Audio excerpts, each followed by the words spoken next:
Taram Nokchiri Iche Abe Khangembam Nanau Konthaujam Iche Prameshwari Wahengbam Thagachiri Iche Pakpi Songtham Iche Indira Chanam Iche Sobita Hizam Iche Ngakta Ngairomi Horokpase Yam Nungai Ngasidi Iche Kolar gi su aduga Kay haini listener gi su apam ba haitare mayam pun ngasidi Iche sakna sini na sakmina si nungai na tharom saru yamina si na hoboda thamjage mayam da number su screen da su dum thamjare mayam note tausin biduna anobo caller sing saru yabiu Thagachari adudi ibung ahanbo caller se kanano yengminar se ko Hello Hello ahan badi isa gi ming leifam haibiyo Hello tabi bro Hello Taye ahan badi isa gi ming leifam haibiyo ai ahan ba pa sa ba dune Ima bu kari lamdai oibirobano ai se ai pok tok ta gi manisang Ima manisang taram noksari ahan ba pa yon ha to dum pai gi mana Yam nungai ima ahan ba call tawbirak pasibu ima kari isay ngang thokpiduino ni mayam da kari isay kudol tambige na khanbirige o lai samne mana sakpa isay ari dom lai ko adui do hai petang angja ke taw bune ba hoi ma hobira hoba yarabri ma hobira sira hobiro hobiro ima o hobira ge ko dije hobiro ima Moi gi mami gi mai tung da tabani mai tung ola badi moi olu ainaki aibu amukta kauramu kaudaba nasinna karam neli sandamu Mari koi dei haumasa Hamoi de kongun takiba No masoi roi muskini Hamoi de saina tinkinba Ingel hagna khamali Ingel hagna khamali Ingel hagna khamali Tai bang lai rang karino Tai jong lai rang karino Sangdabana mati Aibu amukta kauramu Kaundaba nasinna Jema ima mathangida amukta uragi ko Ima yam nusi isai si yam phajana saktok bire ima se isam hek samjaradana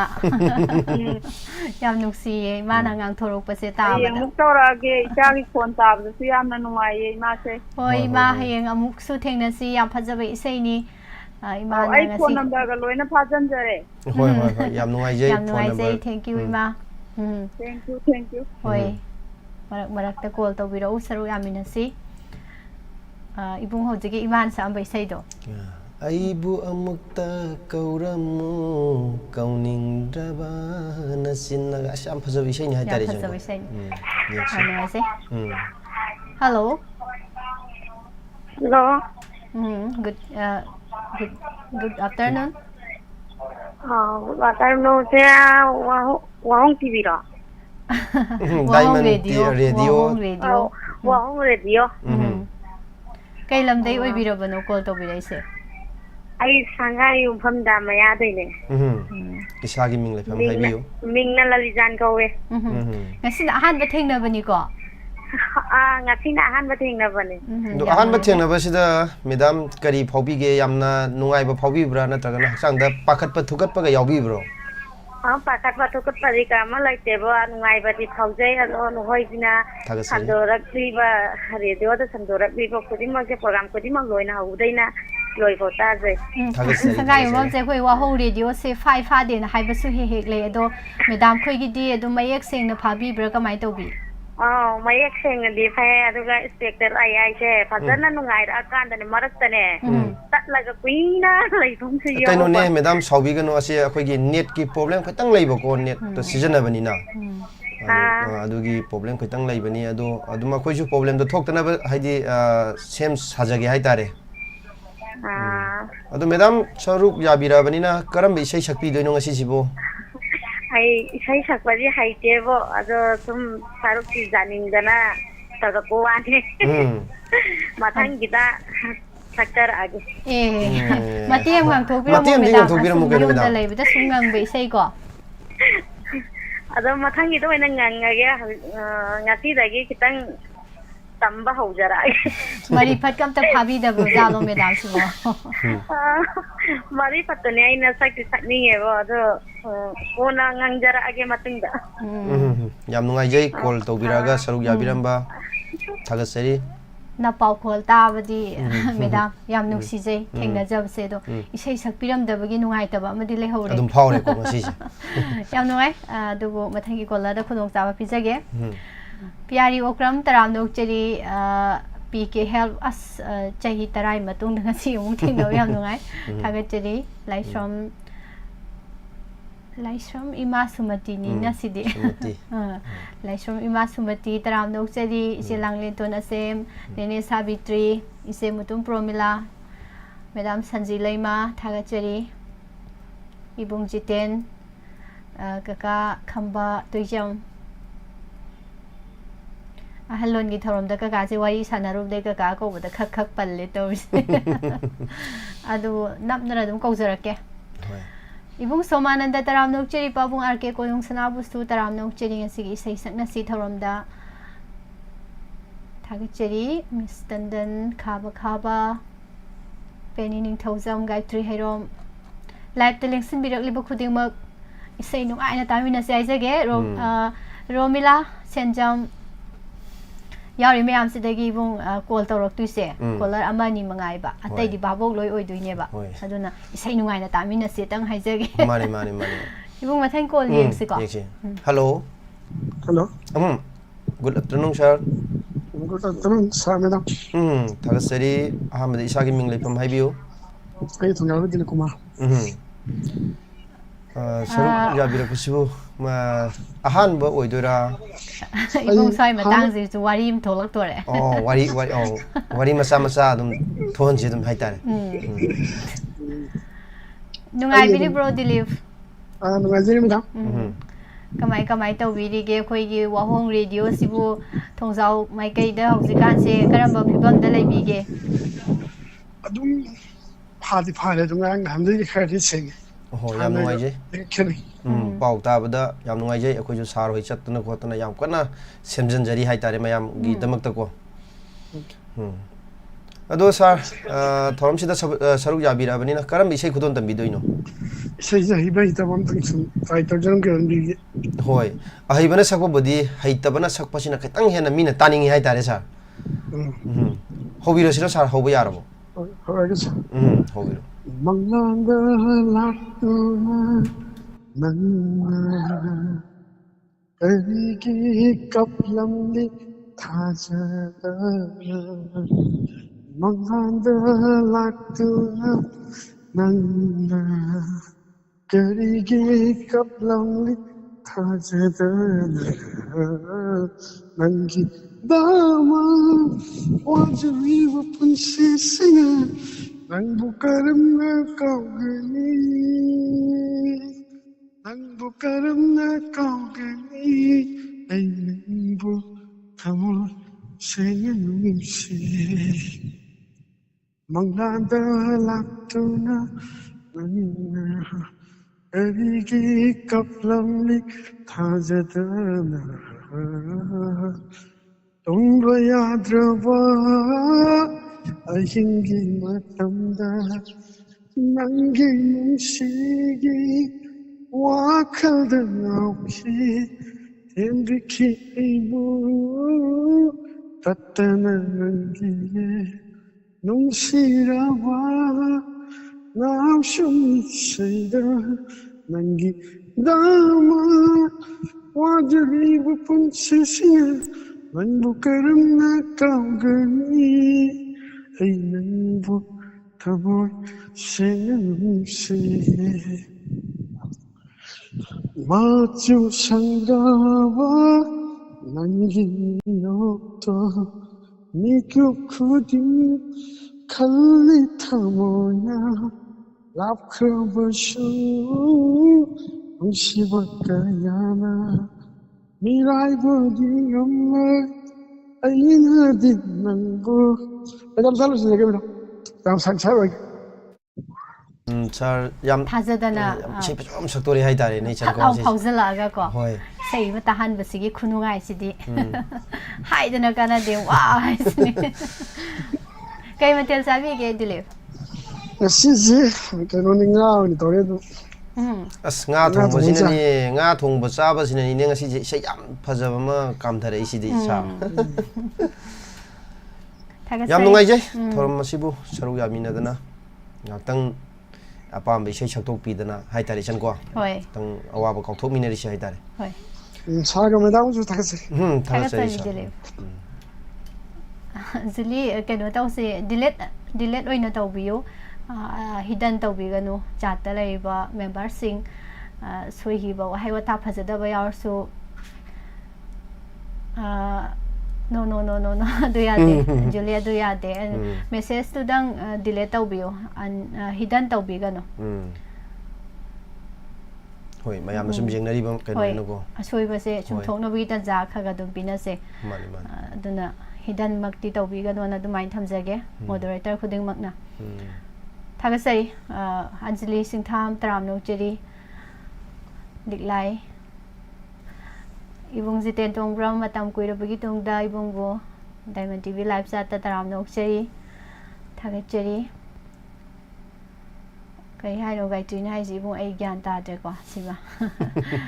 ise ba bem taram no cheri thongam baning thojam iche asarani kon thojam yai phabayum thagacheri live ta sangbirak pasing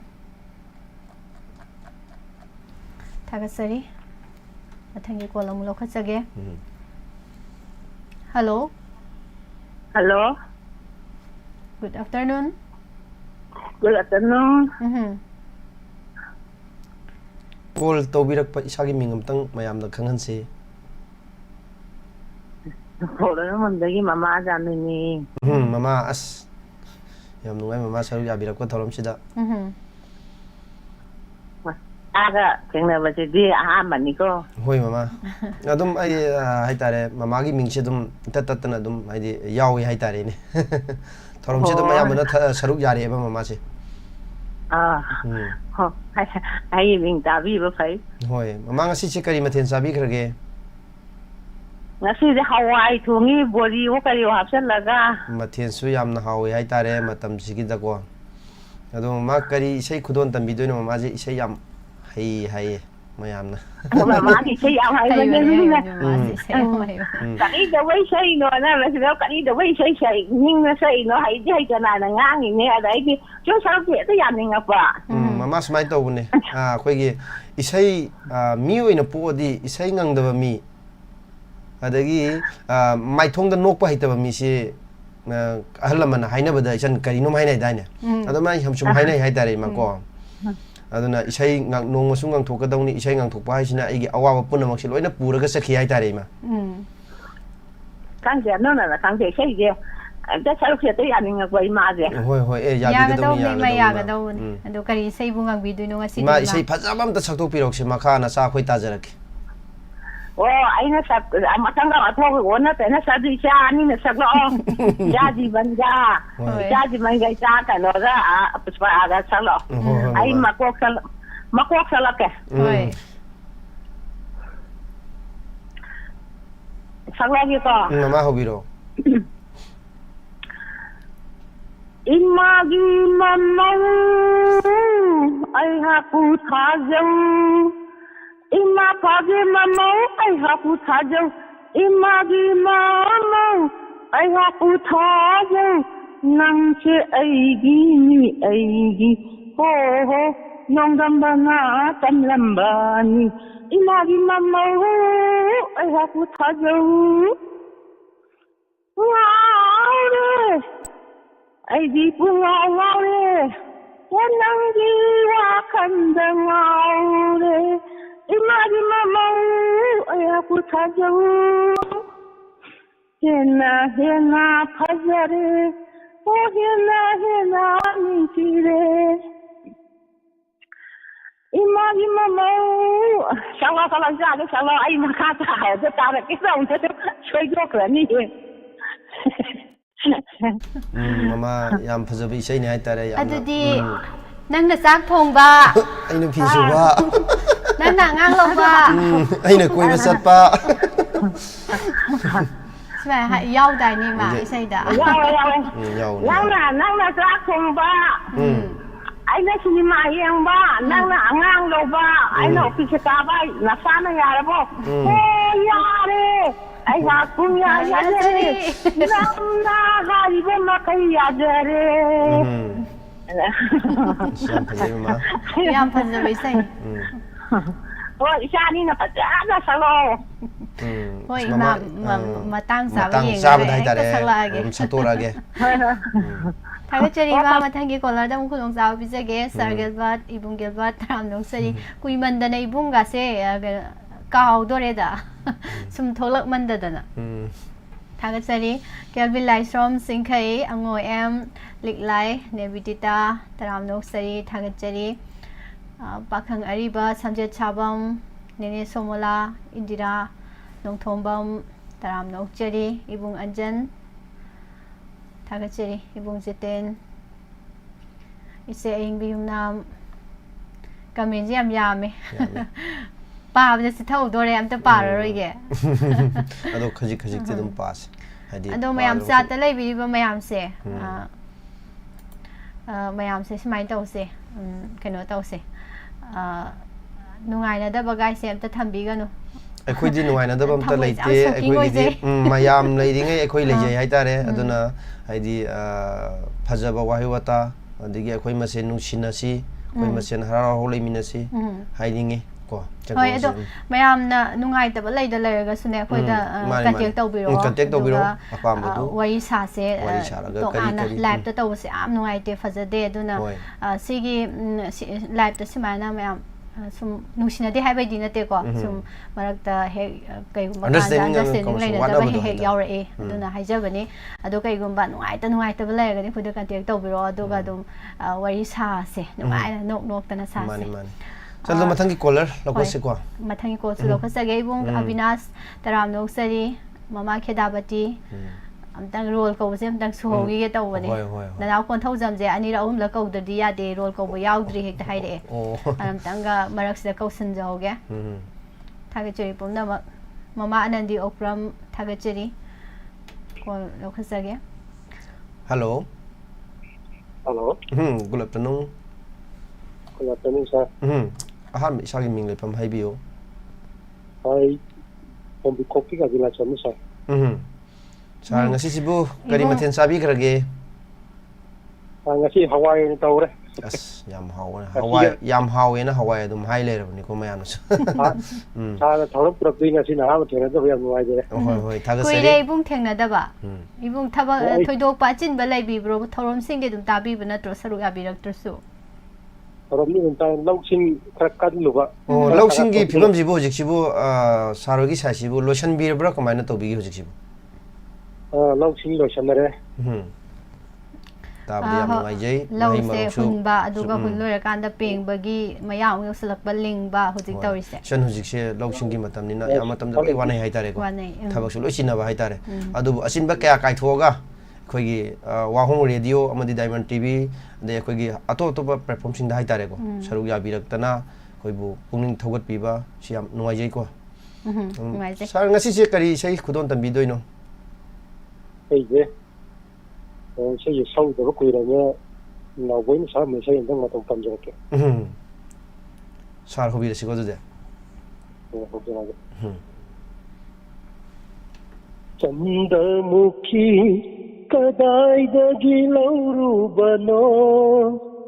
Nangilaina singi machusibo Chandamukhi kadaidagi laurubano Nangilaina singi machusibo Kana kanghanda ꯆꯔꯛꯄ ꯑꯩꯒꯤ ꯊꯃꯣꯏꯗ ꯁꯪꯈ꯭ꯔꯕ ꯃꯆꯨ ꯀꯔꯝꯅ ꯅꯪꯒꯤ ꯂꯩꯅꯥꯁꯤꯡꯗꯣ ꯆꯨꯔꯝꯂꯤꯕ ꯆꯟꯗ꯭ꯔꯃꯨꯈꯤ ꯀꯗꯥꯏꯗꯒꯤ ꯂꯧꯔꯨꯕꯅꯣ ꯅꯪꯒꯤ ꯂꯩꯅꯥꯁꯤꯡꯒꯤ ꯃꯆꯨꯁꯤꯕꯨ ꯄꯥꯝꯂꯛꯈ꯭ꯔꯗꯤ ꯆꯥꯟꯅꯕꯤ ꯃꯥꯒ ꯑꯔꯣꯏꯕ ꯎꯅꯈꯤꯕ ꯃꯤꯀꯨꯞꯇ ꯅꯤꯜꯂꯛꯈꯤꯕ ꯃꯥꯒꯤ ꯐꯨꯔꯤꯠ ꯃꯆꯨ ꯄꯥꯝꯂꯛꯈ꯭ꯔꯗꯤ ꯆꯥꯟꯅꯕꯤ ꯃꯥꯒ ꯑꯔꯣꯏꯕ ꯎꯅꯈꯤꯕ ꯃꯤꯀꯨꯞꯇ ꯅꯤꯜꯂꯛꯈꯤꯕ ꯃꯥꯒꯤ ꯐꯨꯔꯤꯠ ꯃꯆꯨ ꯊꯃꯣꯏ ꯁꯤꯟꯊꯨꯡꯅ ꯁꯪꯂꯝꯕ ꯃꯆꯨ ꯀꯔꯝꯅ ꯅꯪꯒꯤ ꯂꯩꯅꯥꯁꯤꯡꯗꯣ ꯆꯨꯔꯝꯂꯤꯕ 마기 와리 닝싱나바 낭나 망시다 사따라 닝암다 마이차 헬나바 마기 와리 닝싱나바 낭나 망시다 사따라 닝암다 마이차 헬나바 ainda sintaba magi pirana ainda sintaba magi pirana patliba nangi laina sindo ayukudin chandamukhi kadaidagi laurubano nangi laina singi machusibo nangi laina singi machusibu loisonjere sir sir thagasari yamna phajaba isai amkhak khudon tambirami phajaba isai ni ibung na sakpada su dum phajagre wa atagre mayam yam nungai na live ta su tabi live su mayam su koba khobire hai tare sakta bukura bila tarum ta taw hoi hoi radio da su lamsak sam su lamsak lepang gani sak lepang gani khali sai je salai manung se adagi yompak toro musu yompak ngatang lepaga tabi ngani na khanje thaba koi mechin ki thaba ge ga ta usura mazu ngatang ni lepang ngani na khanje hoi sinja ka ya no ai jai jai sir thagasari chandramukhi da ngau da kan am lairamdre ai thanda ngairak tore nei su ngau sale hauji ka chandramukhi yam hadi pamnana matamduda ai jang launa sakhiba di matamduga yam chanana kan togi bhai tari sai yam nuai jai thagasari ije babini khairakpam lingjel oja sana tomba morang them tramna uksari thagasari mama me mayendrembam thagasari punsibu mama na ikai khuni jai icha jiban thagasari mayambu isai ngai jari kari isai nu na ke miss pusparani ai gi chat pau hai bana chingba comment thok yam gre ngasi di mit pu porong kano porok sak khai sai du ni tori se sumati to jam taram nok chari bung anjan yai ma khai sam iche subita hijam thaga chari pomna ma kari hujiki sen ko khairam gum to bro mamangi isai ma hai kano na ibung avinas na sambal khabi double call da nang na laisa tambagi mahutta makhadi ibung dei oina tarage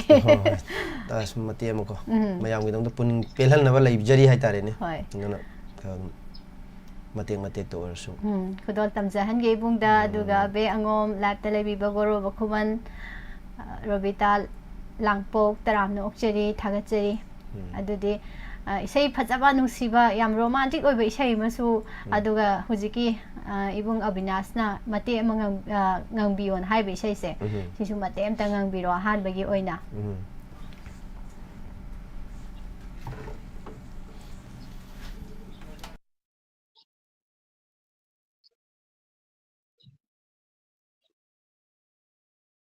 감사합니다.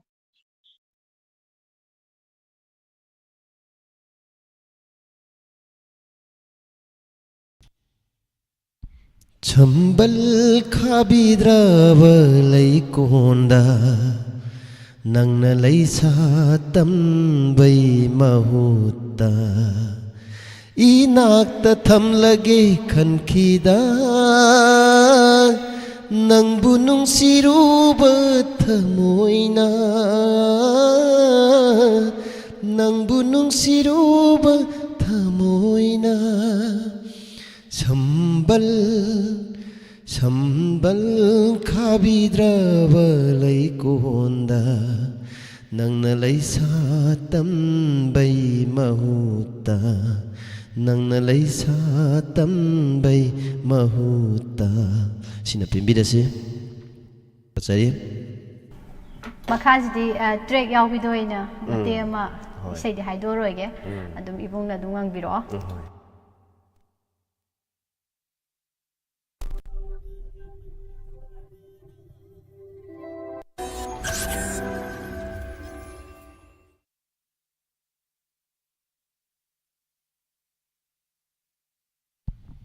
Nungsiba heman kibana Soy kiba yaurak laba Ngakpiu ko aibu Nanggi thamoy na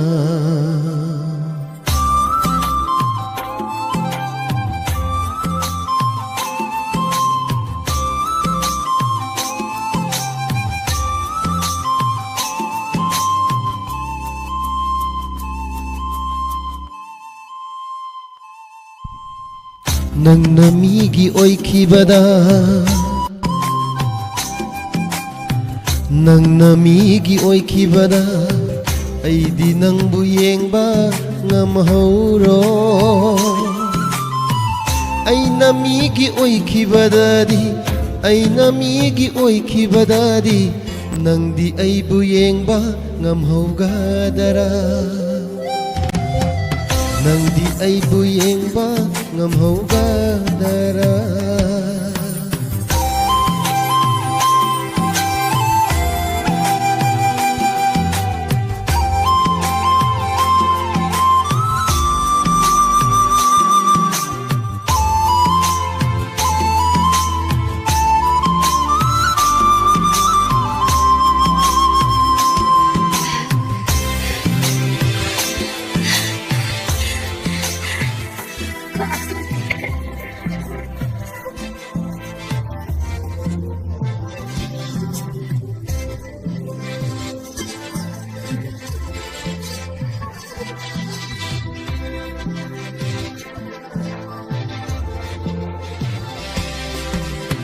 Malam sida laite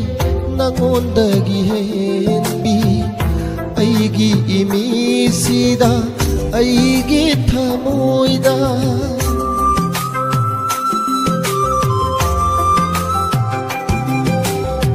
Malam sida laite nangondagi henbi Aigi imi sida aigi thamoy sida Bangla sutay bangsu nang tamangay re Uwiri ang awba nung sinakada Nang namigi oy kibada ay di nang buyeng ba ngamahuro Ay namigi oy kibada di Ay namigi oy kibada di Nang di ay buyeng ba ngamahugada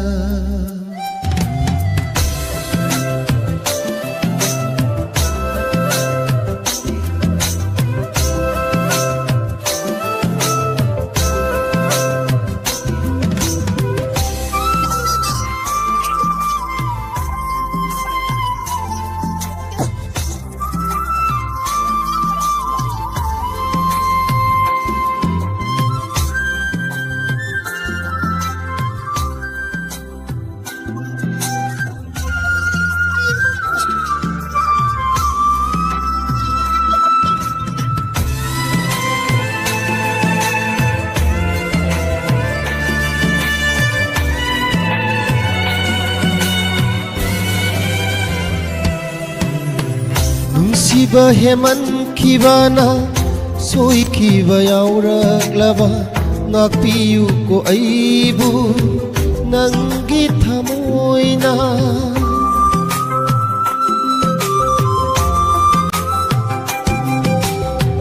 ꯅꯨꯡꯁꯤꯕ ꯍꯦꯃꯟꯈꯤꯕꯅ ꯁꯣꯏꯈꯤꯕ ꯌꯥꯎꯔꯛꯂꯕ ꯉꯥꯛꯄꯤꯌꯨꯀꯣ ꯑꯩꯕꯨ ꯅꯪꯒꯤ ꯊꯃꯣꯏꯅ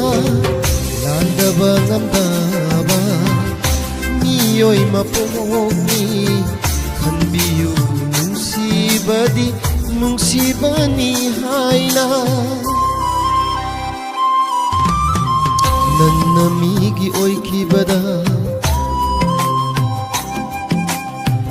ನನ್ನ 미기 오이키바다 아이디 낭부 옌바 ngamahoro 아이나 미기 오이키바다디 aina migi oikibadadi nandi aibu yengba ngamhogadara nandi aibu yengba ngamhogadara nandi aibu yengba ngamhogadara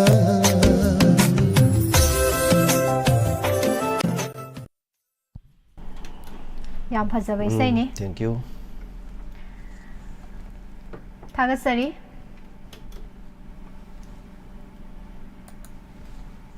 부부 홉선수 여러미 능시비 헨만 키브나 kopthokli maru ambika laisrom se sana thagachari nang migi oikibada ai sumi adum oikini ai asi summe hoi mama khomdram bimola good afternoon taram nokchari nini me nona marakpam phajai phajai sei peli ai sini thagachari me thagachari ise sarani kaka khamba toijam thagachari me apunama ibong punsi ba US ise abe khangembam thagachari me yam phajai sei ni bung na syam phajana ngang thokre khonja phajaba dagi hoi do sai digi hol to bibo color si sumu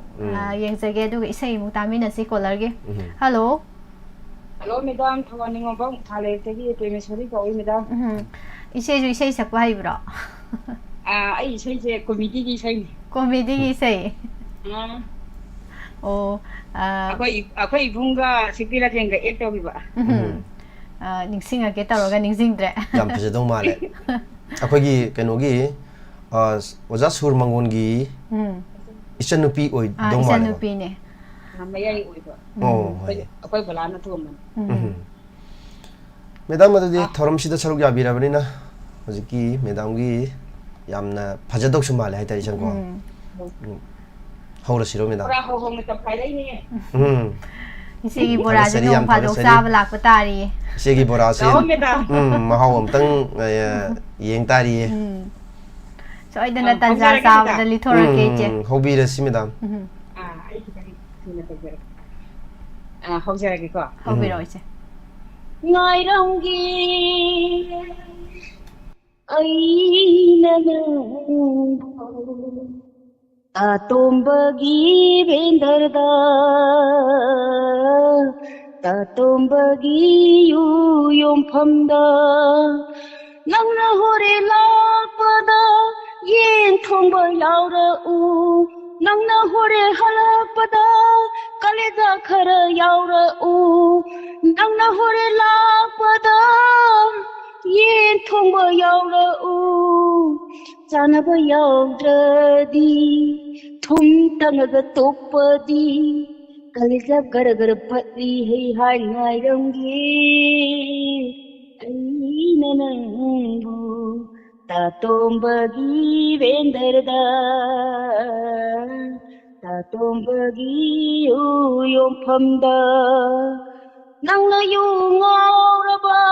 paisa yamna sakkalli nangna hida ngauradi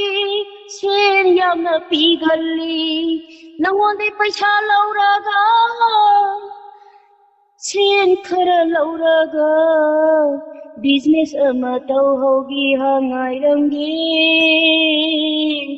aina nangu Tatombagi vendarda Tatombagi umpamda Nangna hore lakpada Kalaja khara yaura u Nangna hore halakpada Yen thongba yaura u Sanaba yaudana thapase Thum tanaga topache Nupa punamak topiyu hangai rangge Aina nanggu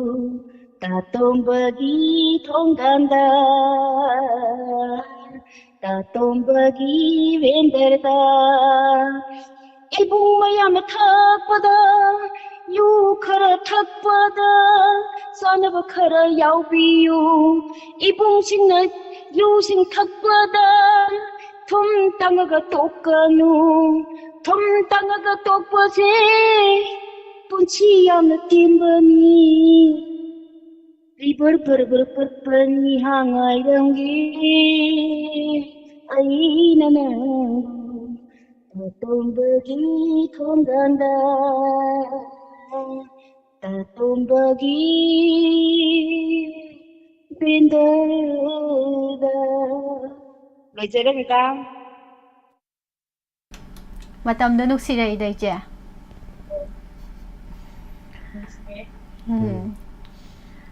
Hozikandi sum yengidramina ko kaururabani adugo ichena amuк ningsinghale haitare.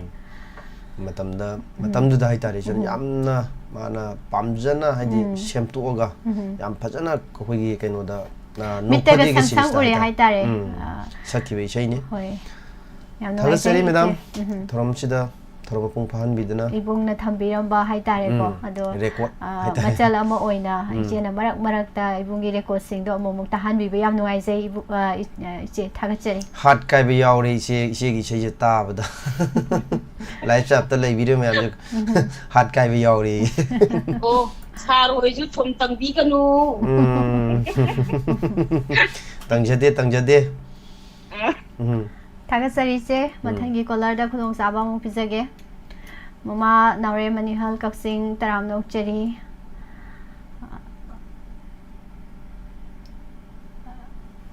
ayingbi samandram taramnok cheri mama sanatombi nebitita pan ironba na tawrai si kainu thaise thangjing di yaudro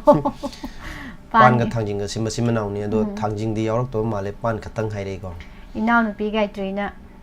Oh haya he oh ya ha ha khunjau na basase leijau na basase khutna sa ba jagoi jagoi kawi isai jangang biu hare do ngang thokre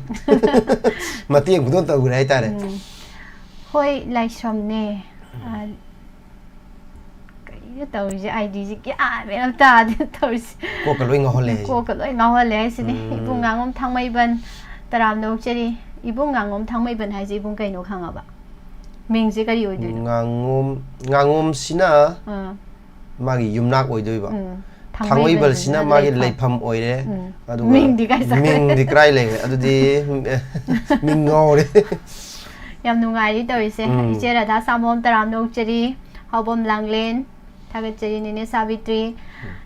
Julie Saha, Taramnok Cheri Yeshi, Iche Gita Soibom, Thagachari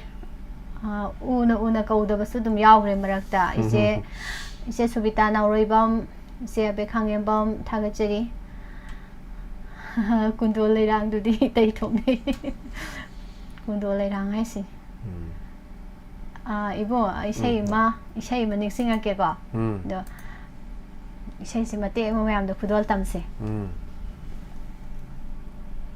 chi isai ima ma khakna taninge na haire e do mate ma ibung yauri ngai sida ima na taning na haibi ibani na hoi ima gi taning budu masa mayam na khudon tam doini hai tare tamjage Aga sari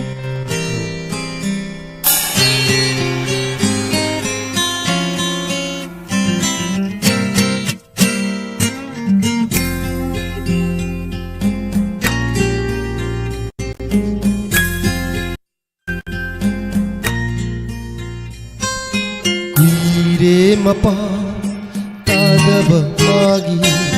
chithi thaki pau khum di phangde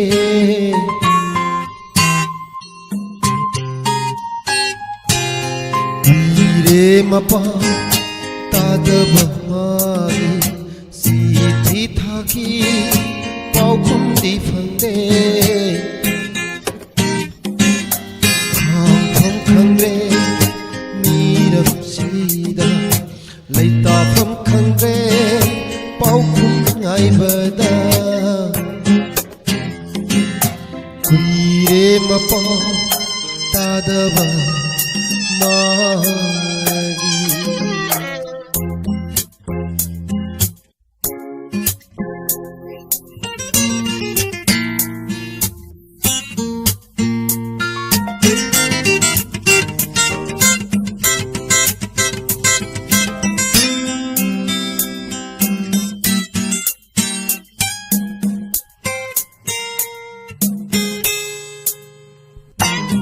Manlahandasu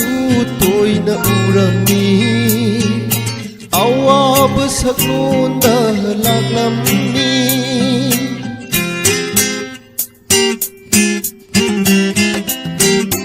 kari buthoklam gaba sinna jai karam na lelam gaba mi pai sitlagi funsi oiram lava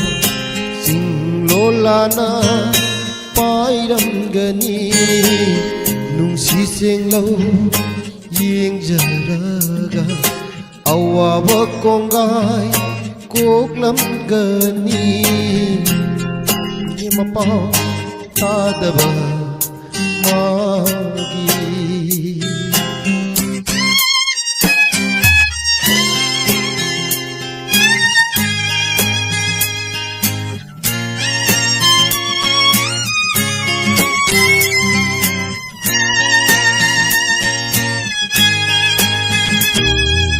Lakmo gaba nambu nusibi Phong lage aron ba may sakse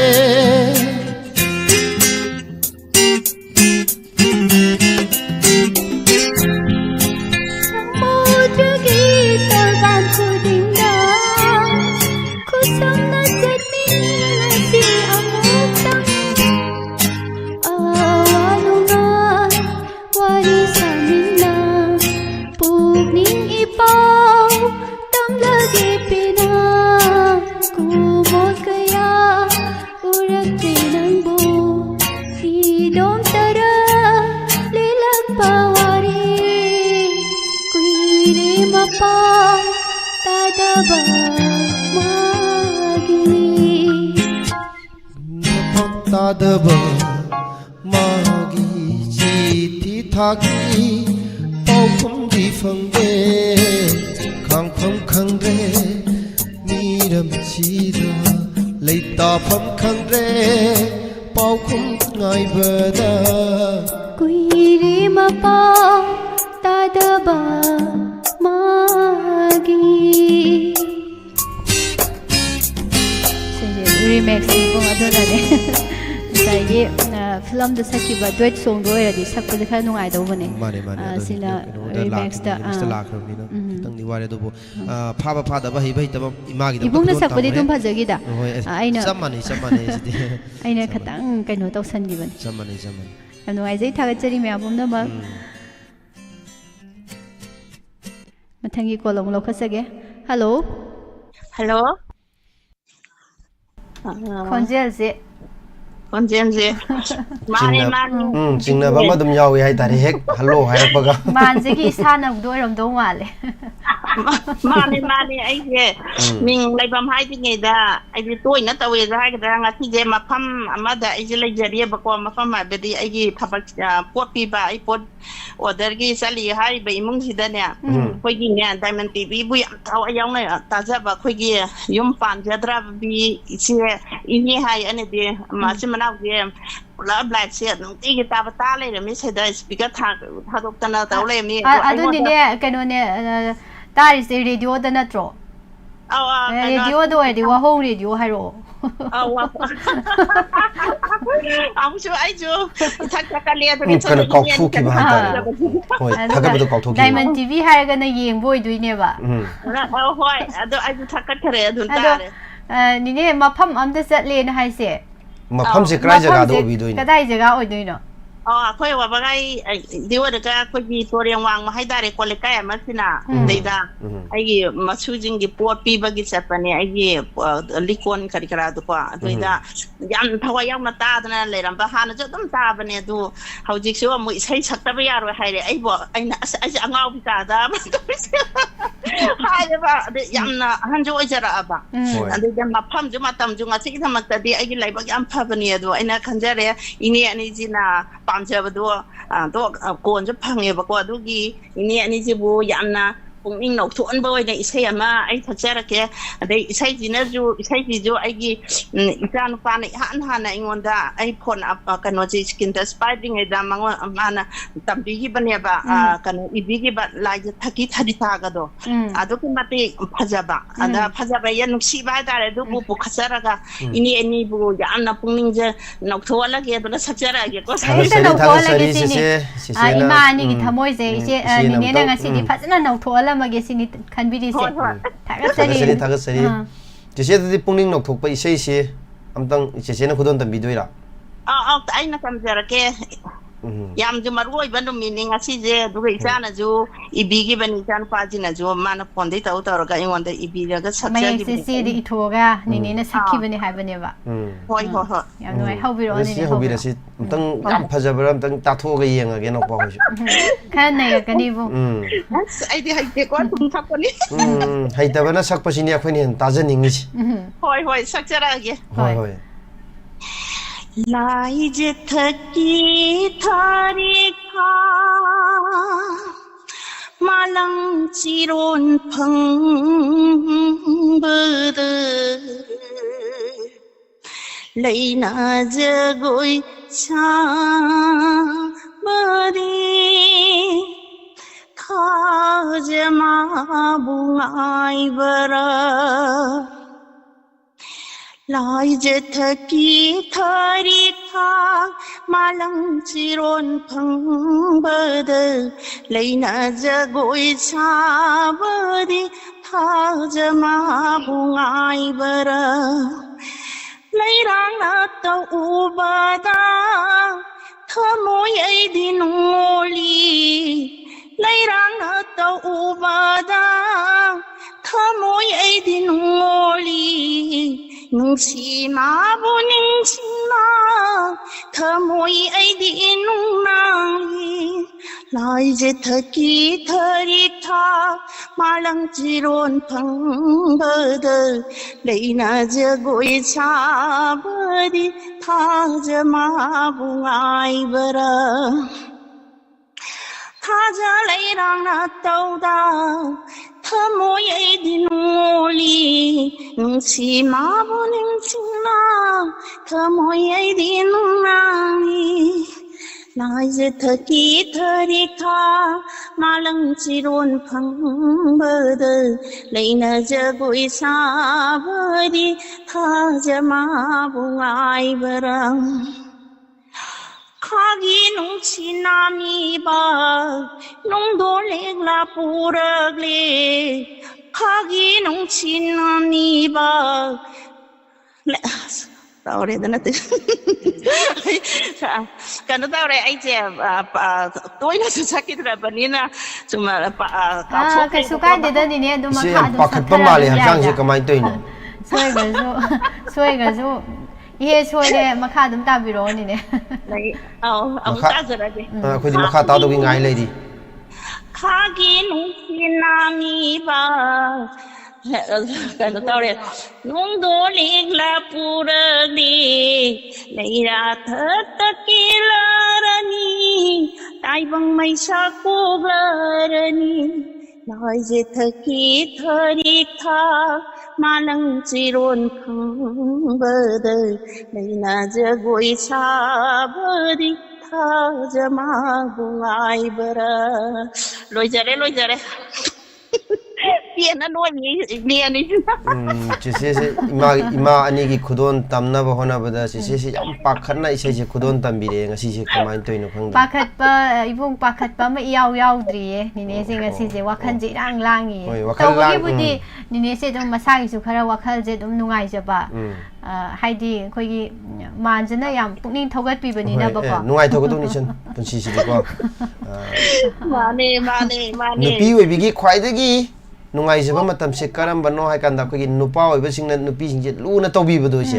kaino ma tawge habada support tawbibase ai nungai bo se yam nungai bani hai sumaina ahlamana tapi bani che khoi khangdana haijabadi nate ada ini am ta kano ge ya pungni am ta thogat ni se kan wa bang o pare chi no yam nungai je ni ne thagachari hoi ma kudon tambirame ima singi khalaga lan thopi ba yam nungai je morang thema lengan bi taram nokchari susila lek phrakpam taram nokchari mama promo laishram thagachari isai ji mai pe ma yam me isai ji bung khan bi re ise loibi chanura oibi nang bu kari ama adum hai bani adagi isai ji music yaw de bida aji khudo loina ima singna hairak pani nako mate ma dum ibung na mai phadi mate ma dum lan thok pi mate khatang hai tare no hayang matam matang jabada muksumu khoi muksu thengnaraga hai tare ko mapung phana saksake ngasi ji matam simu haidi tension lakpa matam oi bani nako loibi chanura oibi nangbu kaungam darine thamoisina sina pembirasi yam no ai je thagachari no no sam sang bi re ngasi di mai pe ma gayatri yang khom taram no oksari chainge da dai sai yam sakninge bo ko ngasi ado sai yang boda sakto ga ngasai isi emna kari ai di pakhang sarini aloi Jingja lai jadri aloi toina tam jadri kari jumlep chara ling jadri pak nuja oibi pakhang nongdam thigan mani isai se phadri ado amtanga repeat tawjarake hayang ado matang chabada phun saksage sina dum penbiro haijage hoi pabung budi chandra soibam thagachari se supriya wangzam do khanbirak pa isai sing sinata ba ko hoi to pa isai ne mahu chin ba ya ba ma mathangi kolar ma lokhala kanda duet ama musakmina se yai mayam pelal lai sai tare ni devi taram no cheri pk help thagachari silang leton di mayam pathok kon jam lokhasi ko hello good afternoon sir good afternoon isagi ming lepham haibiu phone tawjarai bai che tarang kwat mayai le kai de gi isa mayam gi si ma minata mayam gi isi khonja singa sina mun khara mun nok tho mi saka di cha salure je o tharoi thong ba zaru adu ni ne hoi adu gum bam di leram dau ma le khonjel je meng law bam yaw re nga khonjel si yam ol bro ha singa si je si gi ja khara ol le o tharoi chu pe ado miska duga khoi gi sar khoi gi isa hai tare naurem jiban isa ani isa ji awbada dinga sina han bane bako hoi ado khoi gi lamdam ji da leiba aduga khoi gi pakhang di oiba sari di odiba kitang li sala ba ado nupi na khar khang mirai ramba pakhang jina di ke to bai sem tang sakke as oi mai ta ba gam do wa di si lupu to ba film gi phang sak pai sai ni hok jarak lage hoi se oi je dudi ta to si ta ti ye si je lâu rạc su đắm đai lâu hôn hồ lắm đai chăm bốc khôi đắm đai đã nung si và go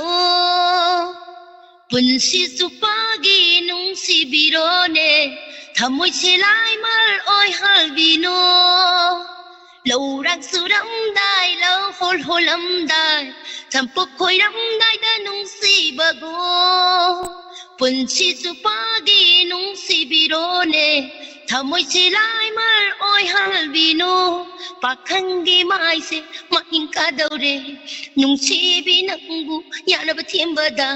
pakhangi mai se mahin ka daure nung chi bi nangi pakhung ai bada lộc phao na ba matam lộc ei na ba matam phao ham khan dok pa gam na khom dok pi ganu lộc phao na ba matam lộc ei na ba matam เผาห้องทันดอกปะกุมหน้าโคมดอกปีกานูเหล่ารกรวยเด็กขันสานบรวยเดนิงอปังบะพาบะกุงกากทอกปีนูปะคันกีมาไอเซมาหิงกาดาวเรนุ่งชีบีนังบูยานบะเทียมบะดาปะคันกีมาไอเซมาหิงกาดาวเรนุ่งชีบีนังกีปะคุงไอบะดาUsoy chomre nang on the pi, jengum chomre nang on the pi, nung si hai ru ragana, hikta maksaki. Usoy chomre nang on the pi, jengum chomre nang on the pi, nung si hai ru ragana, hikta maksaki. Oh pakunya raga, hikta harawa, tabak silaga na hikta machawi. Oh pakunya raga, hikta harawa, tabak silaga na hikta machawi. Hey la la la la la la, hey la la la la la la. Thank you isa ni mo matang sida ma dedicate to gulo sila. เลกายกี่เลกายตัวบุยเจมีกับมุกเลยตัวบราวสิกันจ้ะเลยตับเรียบปะกะปุยไก่ดูนะคันละตับเรียบ เว้ยเป็นยังไงตัวว่าเลยสำคัญบ่ดะ ไอ้ดีมันกี่ใช่ตัวอีเสียกี่ใช่ตัวตาเราต้องใส่อีเสียนั่นเลยบะจักรต้องใส่ปักขังขังอดีบก็ทำไมชกนั่นเลยนุ่งนั่นก็ท่าจะลงก็ตระกายนี่ขลับปนี่เสียนุ่งก็ที่ไปบิรักเตะกว่านุ่งที่ไปรักเตะเช่นนั้นน้ำที่ไปเรียนนี่ที่สุดเลย thank youยังเนื้อจิเสีย타가서리 Thank you. Matang ko lang sa speech yang phazana ngang tore ise kau thorak pa je ipak te pa e Thank you. 타가서리 제마 ise ima gi call se lokhat khraba matung da ise matang mayam gi keno kali hai tare ne mayam na hai birak pa se ya thangak po oina ko ibung duet chong am tang tau si ise mung di hai do ro se mayam da khoi ado music si tharak pa kala dung khang ani mayam na su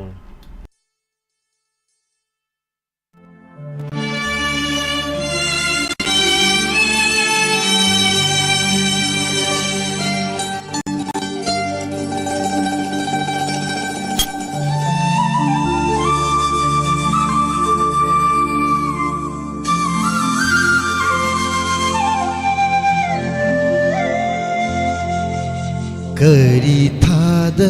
लाऊगे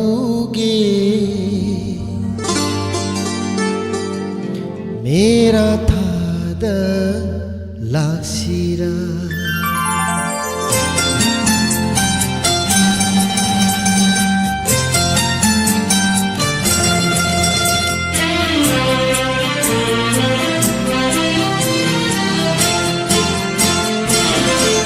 करी थाद लाऊगे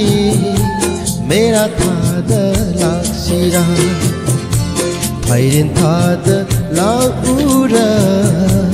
बोरबा तो नाइजरी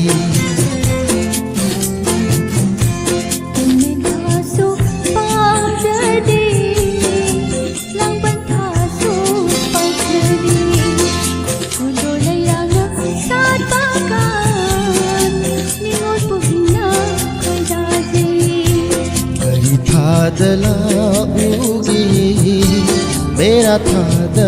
लाक्षीरा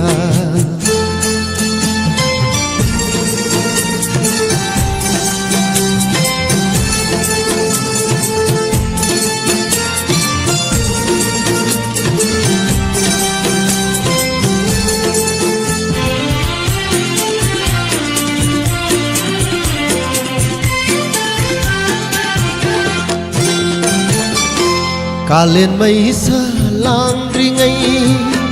inganong ng ringay Ngay jaram gay lai ra sangda kau bigan pamubi Nang bungay duna monggo bisik lagong aigi itauna nongin cikla uirani singa parai haduk lone singa wakal haduk lone aina lepliye su pang jadi lang ban tha su pang jadi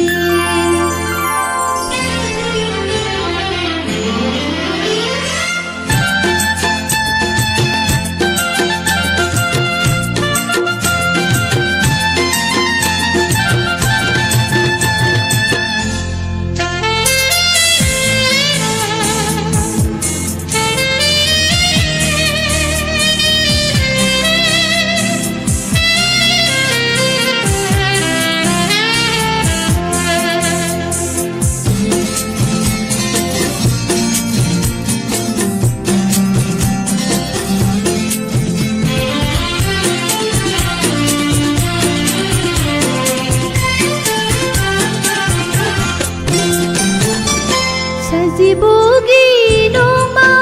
panda nini pan bahiyangai ipang landang nung siba yohan piyo pamuba hayrang atoy ba tantau ingkol day lấy hao lấy đi đô phú khi mà pan sát đi đô phú dê đa kỳ bao mô năng ghi phú dê đa kỳ nung xin năng ghi lần na vi nô करी था दला उगी मेरा था दला सिरा Ingin kasu pang jadi lang ban tha su pang jadi इन था दला उरा बोदा तो नाई जरी Mundo leirang saat pakai Ningon punya kau dadi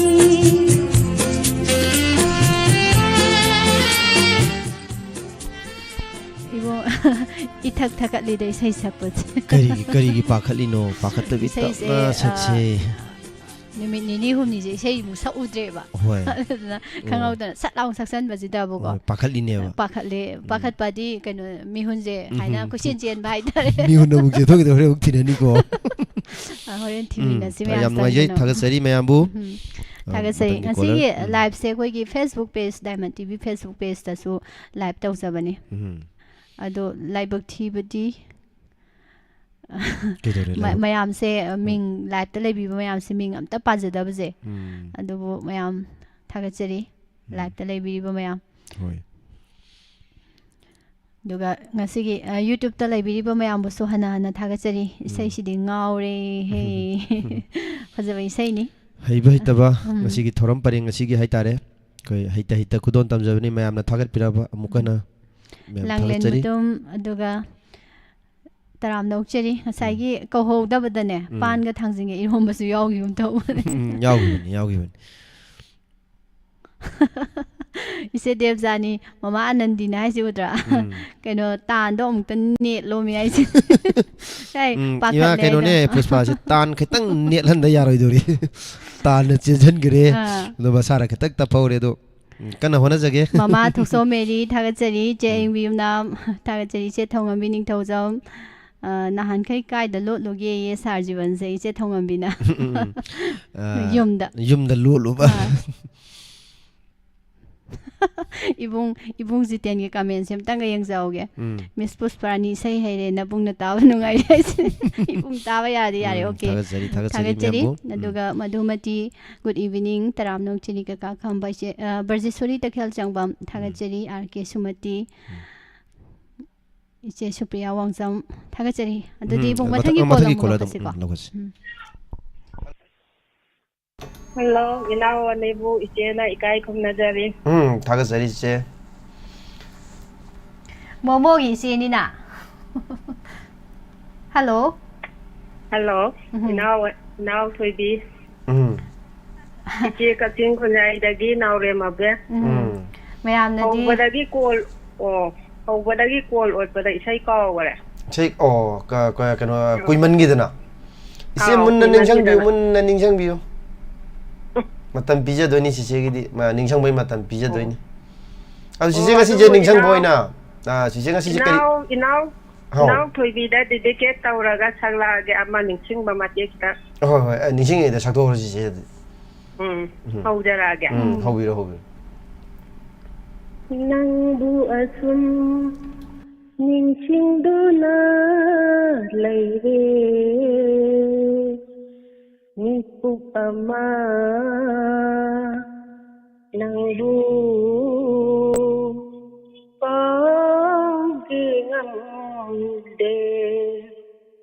lamdang kaida talaga aibu yatha sige nipu pamatang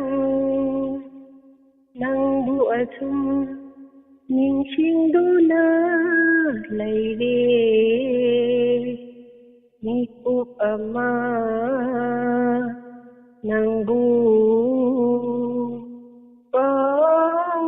Inamdre Ahindu karamna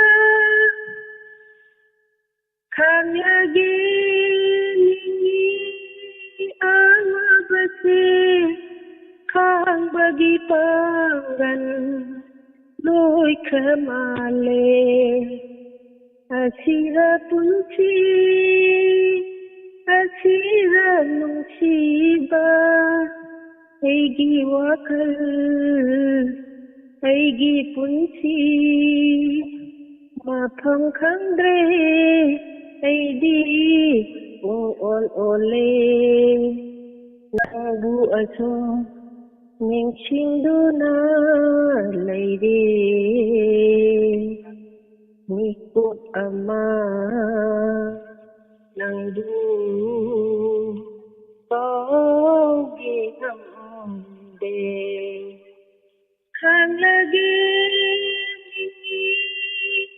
ayabate kan bagi panggal loy kamale asira puti asira nuchiba Aigi wakal, aigi kunci, mafam kandre, aigi ole, lambu asung, ningsing duna laire, ikut ama, nangbu.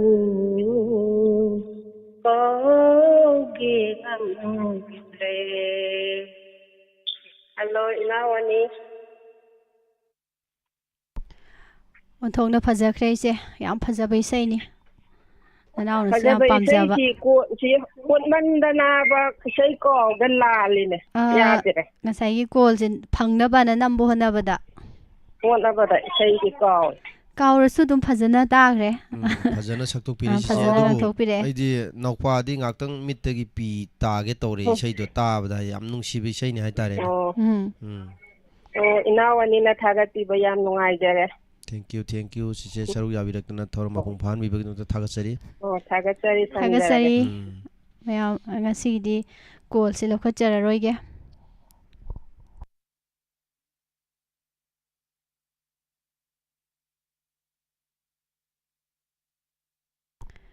ngasai aroiba collar haihaudrabani na ibong call se amasu paikhat khre aduna aroiba oina collar amatang lokhat minasi ko lokhalaga karamba isei saglai karamba hadi pamjabi isei saglai haitare jengminarasi ahan aroiba collar ni haitare ko hello ahan da taram oksari ming leifam haibiu sar ai sobita hijamne awang sikmai degi sa thormasida saruk jabirakpadi karamba isei sakpi doino madam sar ari bai sai ama oina sum ngangjarake ari bana nungai da koise ari bana nungai mi kana gubamna pami tab dangai soi gaju kasukadi haitabana sakpodun khoina adi ahibana sakpodun soi haitare ko adu isei sakpa ariba haidi anouba haiba leite ngasagi isa isa na pamjaruba ꯑꯗꯨ ꯏꯁꯩꯗꯨꯅꯤ ꯆꯟ ꯍꯥꯏꯇꯥꯔꯦꯀꯣ ꯍꯣꯏ ꯏꯁꯩꯁꯦ ꯑꯔꯤꯕ ꯉꯥꯛꯇꯁꯨ ꯇꯥꯅꯤꯡꯕꯁꯨ ꯌꯥꯎꯏ ꯑꯅꯧꯕꯁꯨ ꯇꯥꯅꯤꯡꯕꯁꯨ ꯌꯥꯎꯏ ꯀꯅꯥꯒꯨꯝꯕ ꯑꯃꯅ ꯑꯅꯧꯕ ꯇꯥꯅꯤꯡꯉꯤ ꯀꯅꯥꯒꯨꯝꯕꯅ ꯑꯔꯤꯕ ꯇꯥꯅꯤꯡꯉꯤ ꯍꯥꯏꯇꯥꯔꯦ ꯏꯁꯩ ꯁꯛꯅꯁꯤꯒꯤ ꯈ꯭ꯋꯥꯏꯗꯒꯤ ꯅꯨꯡꯉꯥꯏꯕꯁꯦ ꯏꯁꯦ ꯉꯁꯥꯏꯒꯤ ꯁꯩꯁꯛꯄꯅ ꯐꯖꯅ ꯁꯛꯄꯁꯦ ꯑꯩꯈꯣꯏꯅ ꯁꯨꯝ ꯇꯥ ꯂꯩꯔꯦ ꯑꯗꯣ ꯀꯩꯒꯨꯝꯕ ꯀꯥꯟꯗ ꯑꯩꯈꯣꯏꯅ ꯍꯩꯇ ꯁꯛꯂꯛꯄꯒꯤ ꯅꯣꯛꯅꯤꯡꯉꯛꯄ ꯃꯇꯥꯡꯗ ꯄꯨꯟꯅꯒ ꯅꯣꯛꯃꯤꯟꯅꯕ ꯁꯤꯒꯤ ꯅꯨꯡꯉꯥꯏꯕꯁꯤꯅꯤ ꯂꯧꯗꯣꯏꯁꯦ ꯃꯥꯅꯤ ꯑꯗꯨꯗꯤ ꯉꯁꯤꯗꯤ ꯑꯩꯒꯤ ꯏꯁꯩꯁꯤ ꯇꯥꯔꯒ ꯃꯌꯥꯝ ꯄꯨꯟꯅ ꯅꯣꯛꯃꯤꯟꯅꯔꯅꯤ ꯃꯌꯥꯝ ꯄꯨꯟꯅ ꯅꯣꯛꯃꯤꯟꯅꯔꯁꯤ ꯏꯁꯩꯁꯨ ꯃꯌꯦꯛ ꯐꯖꯔꯝꯗꯧ ꯃꯥꯜꯂꯤ ꯏꯆꯦꯅ ꯁꯛꯇꯣꯔꯛꯇꯧꯅꯤꯅꯀꯣ ꯍꯧꯖꯔꯛꯑꯒꯦ ꯍꯧꯕꯤꯔꯣ ꯏꯆꯦ ꯄꯥꯈꯣꯡ ꯑꯃ ꯆꯟꯒꯦ ꯉꯝꯂꯕꯗꯤ ꯊꯣꯡꯉꯨ ꯇꯔꯥꯏ ꯈꯟꯒꯅꯨ ꯁꯤꯡꯖꯨ ꯕꯣꯔꯥ ꯁꯥꯟꯅꯁꯤ ꯄꯥꯈꯣꯡ ꯑꯃ ꯆꯟꯒꯦ ꯉꯝꯂꯕꯗꯤ ꯊꯣꯡꯉꯨ ꯇꯔꯥꯏ ꯈꯟꯒꯅꯨ ꯌꯥꯝꯅ ꯂꯨꯕ ꯄꯥꯈꯣꯡꯅꯤ ꯄꯥꯏꯃ ꯂꯧꯁꯤꯡ ꯊꯦꯟꯕꯤ ꯅꯨꯄꯤꯁꯥ ꯄꯥꯡꯒꯟ ꯁꯣꯟꯕꯤ ꯑꯩꯁꯨ ꯑꯃ ꯆꯟꯒꯦ ꯇꯈꯦꯜ ꯂꯩꯅꯥ ꯁꯣꯝ ꯊꯥꯅꯁꯤ ꯄꯥꯏꯃ ꯂꯧꯁꯤꯡ ꯊꯦꯟꯕꯤ ꯅꯣꯡꯖꯨ ꯊꯥꯒꯤ ꯑꯍꯤꯡꯗ ꯁꯅꯥ ꯁꯣꯔꯣꯛ ꯂꯝꯖꯥꯎꯗ ꯄꯥꯕꯨ ꯑꯃ ꯌꯥꯝꯅ ꯀꯦꯅ ꯃꯃꯥꯏꯅ ꯁꯤꯠꯇꯨꯅ ꯆꯠꯂꯤ ꯅꯣꯡꯖꯨ ꯊꯥꯒꯤ ꯑꯍꯤꯡꯗ ꯁꯅꯥ ꯁꯣꯔꯣꯛ ꯂꯝꯖꯥꯎꯗ ꯄꯥꯕꯨ ꯑꯃ ꯌꯥꯝꯅ ꯀꯦꯅ ꯃꯃꯥꯏꯅ ꯁꯤꯠꯇꯨꯅ ꯆꯠꯂꯤ ꯃꯀꯣꯏ ꯑꯅꯤ ꯐ꯭ꯔꯤꯡ ꯃꯁꯥꯅ ꯂꯤꯁꯦ ꯁꯔꯨꯒꯤ ꯑꯃꯨꯕ ꯀꯣꯜ ꯂꯤꯂꯤ ꯃꯕꯣꯛ ꯀꯥꯏꯗꯅ ꯆꯠꯂꯤ ꯁꯅꯥ ꯀꯣꯅꯨꯡ ꯀꯥꯒꯤ ꯂꯥꯛꯄ ꯀꯅꯥꯅꯣ ꯍꯥꯏꯌꯨ ꯁꯅꯥ ꯀꯣꯅꯨꯡ ꯀꯥꯒꯤ ꯂꯥꯛꯄ ꯀꯅꯥꯅꯣ ꯍꯥꯏꯌꯨ ꯍꯩꯃꯥ ꯑꯗꯨꯗꯤ ꯂꯧꯕꯨꯛ ꯊꯔꯣꯏꯅꯤ ꯄꯥꯔꯤ ꯆꯥꯎꯗ ꯅꯥꯎꯀꯣꯜ ꯂꯩ ꯏꯃꯣꯝ ꯁꯥꯡꯗ ꯅꯥꯎꯌꯣꯛ ꯂꯩ ꯄꯥꯔꯤ ꯆꯥꯎꯗ ꯅꯥꯎꯀꯣꯜ ꯂꯩ ꯏꯃꯣꯝ ꯁꯥꯡꯗ ꯅꯥꯎꯌꯣꯛ ꯂꯩ ꯂꯩꯔꯥꯡ ꯃꯥꯅ ꯄꯣꯝꯂꯤꯉꯩ ꯂꯨꯄꯥ ꯀꯣꯟꯗꯨꯝ ꯃꯥꯟꯕ ꯂꯩ ꯂꯩꯔꯥꯡ ꯃꯥꯅ ꯄꯣꯝꯂꯤꯉꯩ ꯂꯨꯄꯥ ꯀꯣꯟꯗꯨꯝ ꯃꯥꯟꯕ ꯂꯩ ꯂꯩꯔꯥꯡ ꯃꯥꯅ ꯁꯥꯠꯂꯒ ꯆꯤꯡꯌꯦꯟ ꯁꯥꯔꯥꯡ ꯃꯥꯟꯕ ꯂꯩ ꯂꯩꯔꯥꯡ ꯃꯥꯅ ꯁꯥꯠꯂꯒ ꯆꯤꯡꯌꯦꯟ ꯁꯥꯔꯥꯡ ꯃꯥꯟꯕ ꯂꯩ ꯀꯔꯤ ꯂꯩꯔꯥꯡꯅꯣ ꯍꯥꯏꯌꯨ ꯀꯔꯤ ꯂꯩꯔꯥꯡꯅꯣ ꯀꯔꯤ ꯂꯩꯔꯥꯡꯅꯣ ꯍꯥꯏꯌꯨ ꯀꯔꯤ ꯂꯩꯔꯥꯡꯅꯣ ꯈꯪꯉꯦ ꯂꯩꯔꯥꯡꯅꯆꯤꯡꯅꯤ ꯑꯉꯥꯡ ꯑꯃ ꯂꯩꯔꯝꯃꯤ ꯃꯈ꯭ꯌꯥꯠ ꯌꯥꯝꯅ ꯂꯥꯎꯏ ꯄꯤꯖꯔꯤ ꯃꯈꯩ ꯆꯥꯒꯦ ꯍꯥꯏ ꯆꯥꯔꯤ ꯃꯈꯩ ꯀꯞꯄꯤ ꯑꯉꯥꯡ ꯑꯃ ꯂꯩꯔꯝꯃꯤ ꯃꯈ꯭ꯌꯥꯠ ꯌꯥꯝꯅ ꯂꯥꯎꯏ ꯄꯤꯖꯔꯤ ꯃꯈꯩ ꯆꯥꯒꯦ ꯍꯥꯏ ꯆꯥꯔꯤ ꯃꯈꯩ ꯀꯞꯄꯤ ꯄꯤꯖꯗ꯭ꯔꯒ ꯀꯞꯄ ꯇꯣꯛꯏ ꯀꯔꯤꯅꯣ ꯍꯥꯏꯌꯨ ꯄꯤꯖꯗ꯭ꯔꯒ ꯀꯞꯄ ꯇꯣꯛꯏ ꯀꯔꯤꯅꯣ ꯍꯥꯏꯌꯨ ꯑꯗꯨꯁꯨ ꯈꯪꯉꯤ ꯀꯞꯇ꯭ꯔꯤꯅꯦ ꯄꯥꯏꯃ ꯂꯧꯁꯤꯡ ꯊꯦꯟꯕꯤ ꯅꯨꯄꯤꯁꯥ ꯄꯥꯡꯒꯟ ꯁꯣꯟꯕꯤ ꯑꯩꯁꯨ ꯑꯃ ꯆꯟꯒꯦ ꯇꯈꯦꯜ ꯂꯩꯅꯥ ꯆꯣꯝ ꯁꯥꯟꯅꯁꯤ ꯊꯦꯛꯀ ꯊꯦꯛ ꯅꯧꯒ ꯅꯧ ꯖꯒꯣꯏ ꯌꯥꯝꯅ ꯍꯩ ꯊꯦꯛꯀ ꯊꯦꯛ ꯅꯧꯒ ꯅꯧ ꯖꯒꯣꯏ ꯌꯥꯝꯅ ꯍꯩ ꯖꯒꯣꯏ ꯁꯥꯕꯤ ꯂꯩꯁꯥꯕꯤ ꯃꯃꯩ ꯃꯀꯣꯛ ꯈꯪꯗꯦ ꯖꯒꯣꯏ ꯁꯥꯕꯤ ꯂꯩꯁꯥꯕꯤ ꯃꯃꯩ ꯃꯀꯣꯛ ꯈꯪꯗꯦ ꯃꯥꯒꯤ ꯖꯒꯣꯏ ꯎꯕꯗ ꯃꯕꯨꯛ ꯀꯪꯕ ꯂꯝꯕꯣꯏꯕ ꯃꯥꯒꯤ ꯖꯒꯣꯏ ꯎꯕꯗ ꯃꯕꯨꯛ ꯀꯪꯕ ꯂꯝꯕꯣꯏꯕ ꯊꯔꯣ ꯃꯥꯔꯣ ꯄꯪꯉꯣꯟꯗ ꯑꯣꯜꯂꯤ ꯀꯔꯤꯅꯣ ꯍꯥꯏꯌꯨ ꯊꯔꯣ ꯃꯥꯔꯣ ꯄꯪꯉꯣꯟꯗ ꯑꯣꯜꯂꯤ ꯀꯔꯤꯅꯣ ꯍꯥꯏꯌꯨ ꯁꯤꯃꯗꯤ ꯑꯩꯁꯨ ꯈꯪꯗꯔꯤ ꯅꯪꯅ ꯉꯝꯖꯔꯣ ꯁꯤꯡꯖꯨ ꯕꯣꯔꯥ ꯀꯣꯡꯂꯒꯤ ꯑꯩꯁꯨ ꯈꯔ ꯌꯥꯎꯒꯦ ꯁꯥꯔ ꯃꯤꯁ ꯂꯣꯏꯁꯤꯟꯖꯔꯒꯦ ꯏꯁꯩꯁꯤ ꯗꯥꯏꯔꯦꯛ ꯁꯛꯈꯤꯕ ꯑꯣꯖꯥ ꯑꯅꯤꯗꯣ ꯏꯀꯥꯏ ꯑꯃ ꯁꯤꯔꯝꯃꯅꯤ ꯏꯆꯦꯅ ꯁꯛꯂꯛꯄꯁꯦ ꯇꯥꯕꯗ ꯌꯥꯝ ꯐꯖꯅ ꯁꯛꯄꯤꯅꯦꯕ ꯑꯩꯗꯤ ꯁꯨꯃꯥꯏꯅ ꯉꯪꯉꯛꯀꯅꯤꯁꯦ ꯊꯥꯖꯗꯕꯅꯦ ꯑꯗꯣ ꯌꯥꯝ ꯐꯖꯅ ꯏꯁꯩ ꯁꯛꯄ ꯍꯩꯔꯝꯕꯩ ꯋꯥꯅꯤ ꯏꯆꯦ ꯁꯨꯕꯤꯇꯥꯁꯦ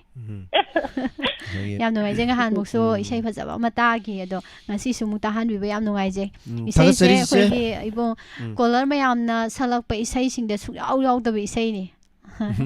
ꯏꯆꯦꯅ ꯈꯨꯗꯣꯜ ꯇꯝꯕꯤꯔꯛꯏꯁꯦ ꯍꯣꯏꯅꯦ ꯏꯆꯦꯅꯁꯨ ꯂꯥꯁ ꯑꯣꯏꯅ ꯑꯗꯨꯝ ꯌꯥꯝꯅ ꯐꯖꯅ ꯁꯛꯇꯣꯛꯄꯤ ꯍꯥꯏꯇꯥꯔꯦ ꯌꯥꯝ ꯀꯜꯂꯛꯆꯩ ꯏꯆꯦ ꯏꯁꯩ ꯐꯖꯅꯒ ꯁꯛꯄꯒꯤ ꯈꯨꯁꯛ ꯈꯣꯜꯂꯩ ꯈꯣꯟꯗꯥꯗꯣ ꯅꯅꯥꯎꯅ ꯌꯥꯝ ꯀꯜꯂꯛꯆꯩꯅ ꯍꯥꯏꯖꯒꯦ ꯊꯥꯒꯠꯆꯔꯤ ꯊꯥꯒꯠꯆꯔꯤ ꯆꯤꯆꯦ ꯊꯧꯔꯝ ꯑꯁꯤꯗ ꯁꯔꯨꯛ ꯌꯥꯕꯤꯗꯅ ꯃꯄꯨꯡ ꯐꯥꯍꯟꯕꯤꯔꯛꯄ ꯆꯤꯆꯦꯕꯨ ꯊꯥꯒꯠꯆꯔꯤ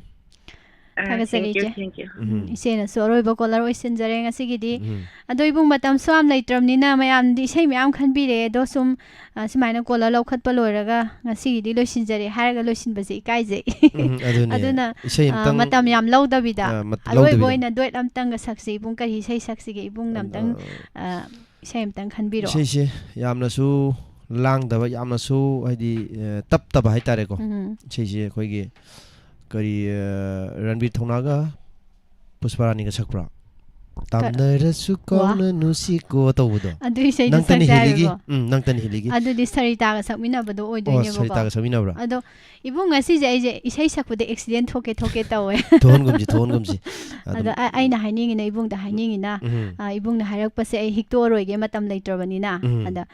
kabo tang adu mateng pangake ibung da sini aina hainingi sina si oina de yai thank you mayam loislak pase ngasai tamna rasu kauna dana ba mani lapna rasu kauna dana ba gini ko khoina kauna dana ba gi ningsing ja bai sai loislak pase do oina khudon tam ja doi jai tare Thagazari ai wonderful taram dok sari kuire thengna da ba ibung jiten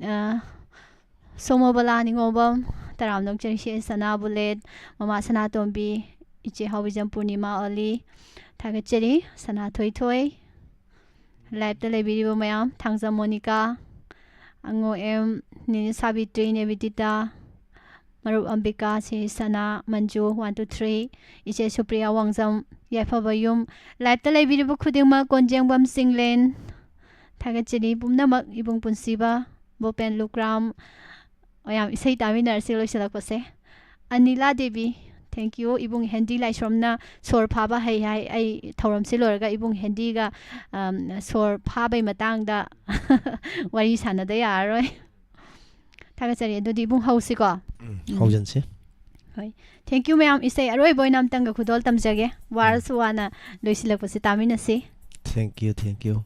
ma'am Thagazari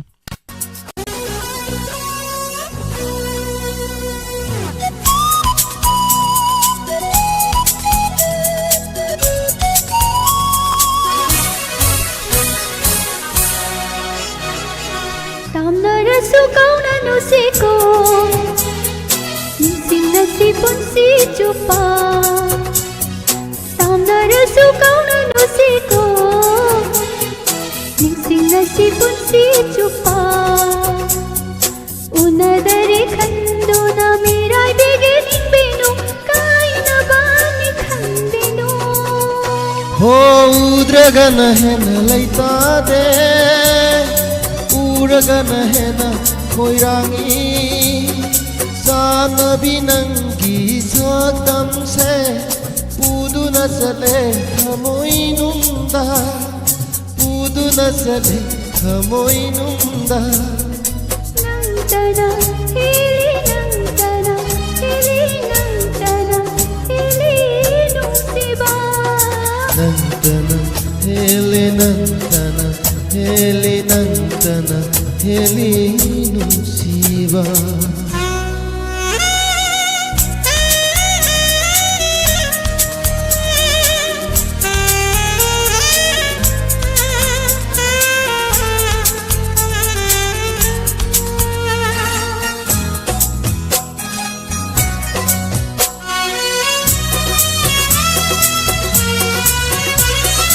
Lairamuko ingna sikna Lairamuko nangna aigo Mapuksina hingli mangkhay Kaubangam loina hapudi Laisaram ke kumda kaya Laisaram ke thaza kaya Hello koi nasida Tija ki batha moi puduna Nantana heli nantana heli nantana heli nusiba Nantana heli nantana heli nusiba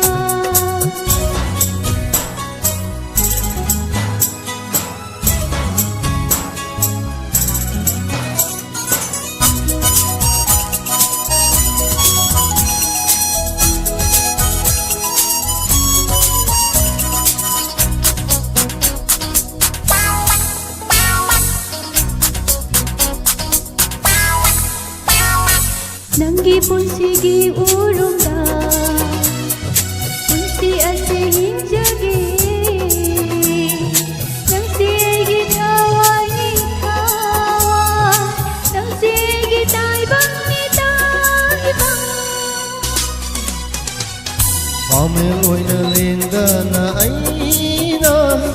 leble nangina nasida nangse aigi punsi ni punsi nangse aigi taibang ni taibang nangtana heli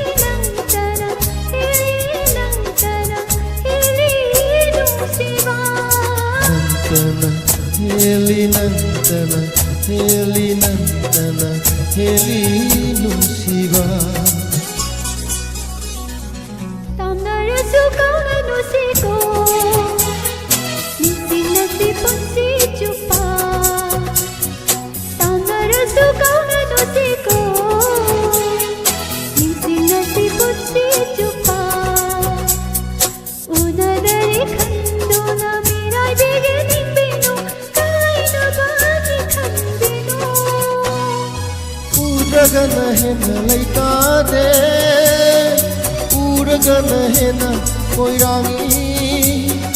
sanabi nangi satam se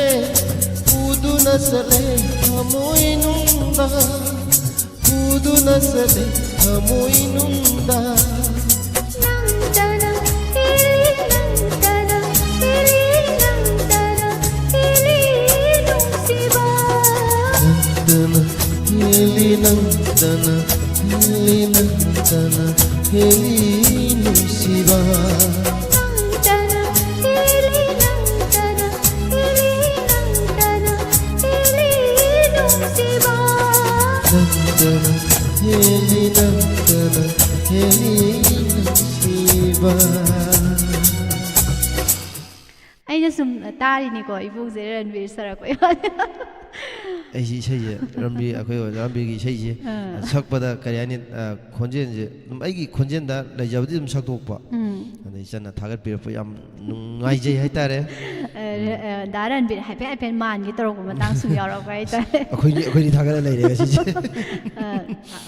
sum thagat na doni khoi ma sen thagat na doni anila thagat chani ni mem sa sugol sem oli iche subita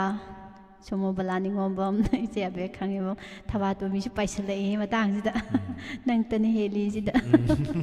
thonga baning thojom thaga cheri gaitri mathangi da sage kano do kwak thagi sei do ho haya he hoya ha ha mathang doi tar se phajagi be sei ni hai tare ko ibung jiten thaga cheri mayabuna mai che thonga bining thojam mama ngang biton nong thongbam thaga cheri se sana iche supriya wangsam bullet no mai bullet ni ai na haki bullet nam phajagi sei bullet ki ming se sum urak pada bullet to ning singai ba bullet ki sai je no ma se bindia khoni na ibo as bullet se kai no ni bullet ngata ngai da bullet se sungai lep pham ji cha da na dum bullet se thauri ra ka pi khang dro nu mi se adu gi warim se le thaga sri myam ming si thau ba le su waro bi roi hauji ki di lo shin jarage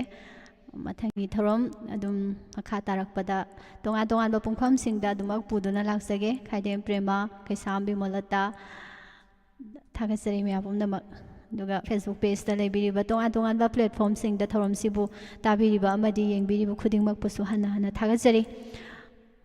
90.0 megahertz da sandok sari ba Diamond TV da ISCOM da MCTV da tonga tonga ba platform sing da mathang lepa laitana program sing adong bidamak puduna laksage mathangi next page da sumang lila dialogue amu mayam puna tamina si isai sakna si thorom gi di mayam dagi lo shinjabagi ayaba du lawjari kumna mak pom ka hana pusparani laishum amadi jivan nauremna khurumjari